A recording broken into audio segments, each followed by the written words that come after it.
Ito yung lasak, no. Pinangalanan ko siyang Lazaro. So ang puti ito ay apat na sa dibdib, sa gilid dalawa, at sa ilalim ng papak ay may tatlo, no.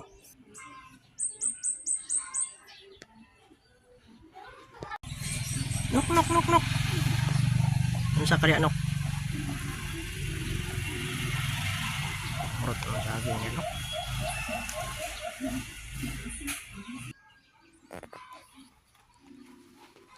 Ito yung pairing cage natin.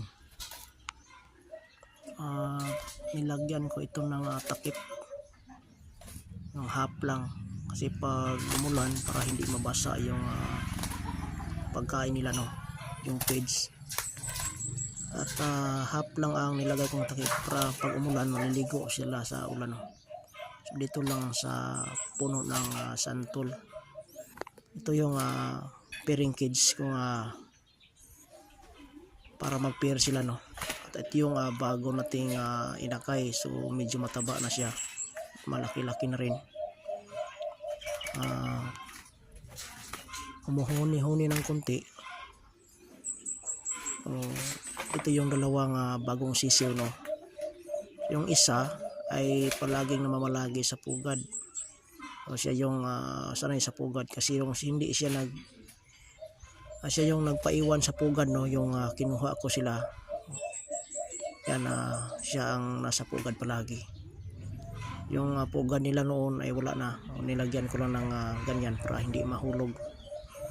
So ang isa, dito yung isa, ito yon, silang dalawa, hindi to magkapatid.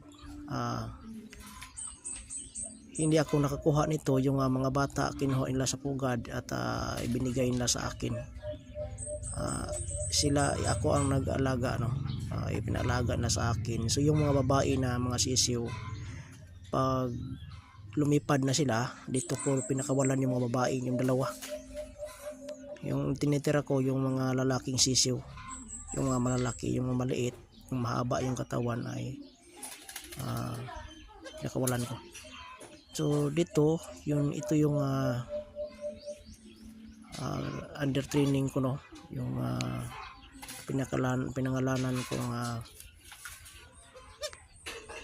pinangalanan ko siya itong Taurus, no. Kasi yung Taurus ko noon ay binigay ko sa kaibigan ko. Ito yung kapareho niya. Pinangalanan ko siya ulit, Taurus din. Maganda ang huni, katulad ng unang Taurus ko noon.